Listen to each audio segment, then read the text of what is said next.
What's good, everyone? It's Smudger here, and today we need to talk about hacking. I'm sure you've seen, big streamers and pretty much everyone complaining about the sheer volume of hackers in Warzone at the moment. And I just kind of wanted to go through a few things that had happened over the past few days, what Activision is doing or not doing about it, and if there is any hope for Warzone, because at the moment it very much feels like they're letting it sink. They're just not doing anything. You've had really big content creators, big streamers, Nick Merck, Symphony, VikkStar, essentially quitting the game either in tournaments or just quitting it full stop. Like, VikkStar has quit Warzone because of the amount of hackers. It even made national news here in the UK. That's kind of the level we're at the moment. I think this really culminated last night when Twitch partner Exact, a really big fan of his, actually tweeted out a clip where he spoke to a hacker. And the clip is wild, to say the least. This hacker essentially said that he got tired of being killed by hackers, so he was like, alright, let me try out some hacks. Got some, and now goes through a rotation of 30 different accounts over the past 4 months to hack.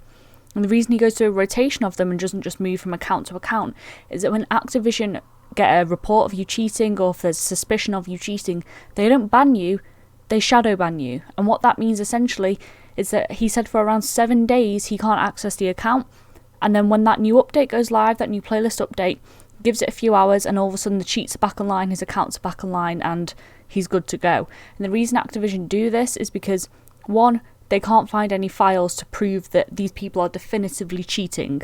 That is the main reason here, is they don't want to ban people that aren't cheating, like really good players, that they are out there, and they've had so much bad publicity at the start of Warzone cycle from banning people that weren't actually cheating, that were just very good at the game, that they seem to have become so scared of banning accounts that are repeatedly cheating.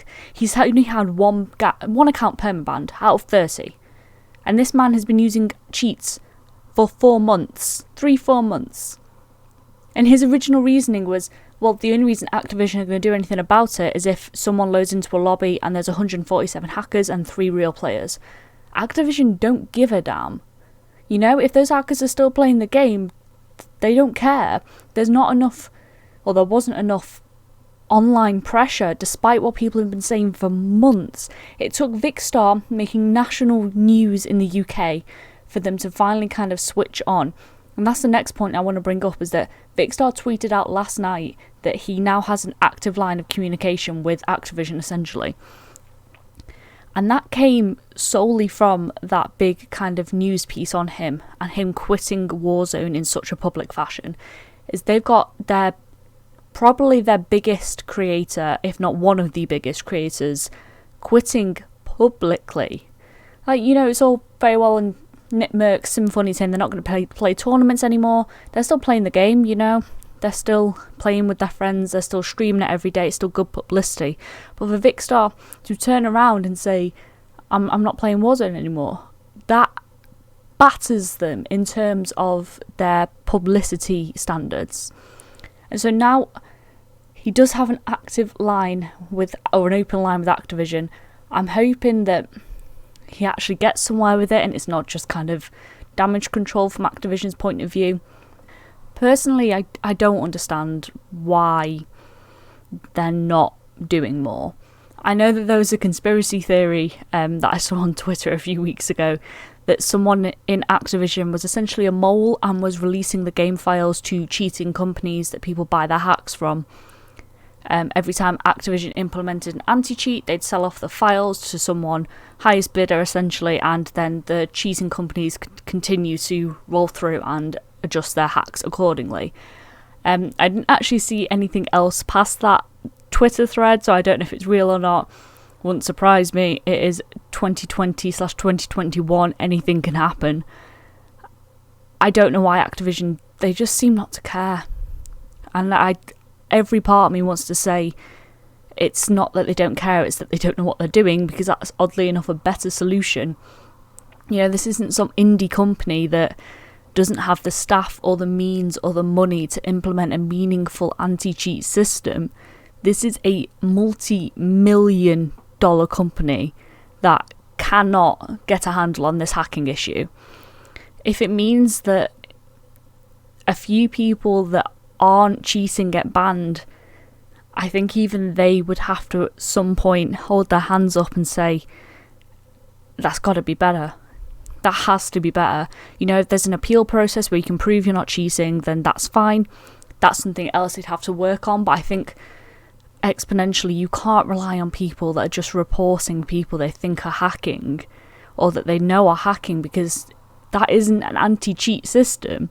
Relying on your community is not an anti-cheat system.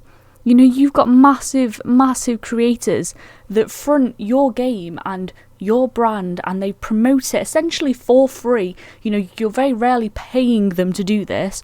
Obviously, they get monetary value from subs and ad revenue, but they'd probably build up a following on another game doing that. This is for free, what these people are doing for you, and you don't even have the decency to make the game playable.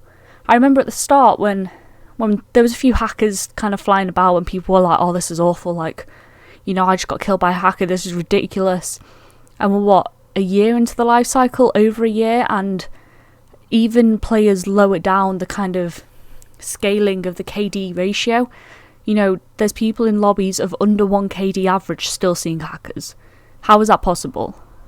Like, this isn't top tier players anymore. That was the excuse for a long time, as these players are at, you know, the best players in the world. 1% of players are going to see hackers because the hackers naturally have very good KD.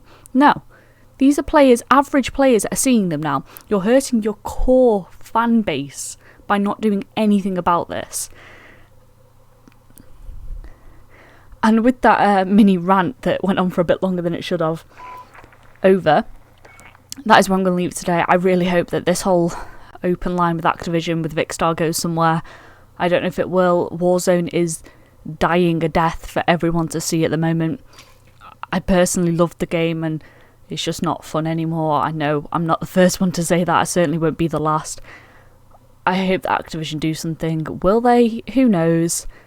And that is where I'm going to leave it, on somewhat of a disappointing note. As always, if you did enjoy the video, give it a like, subscribe if you want to find your way back. Hope you all have a good day, and I'll see you next time. Bye.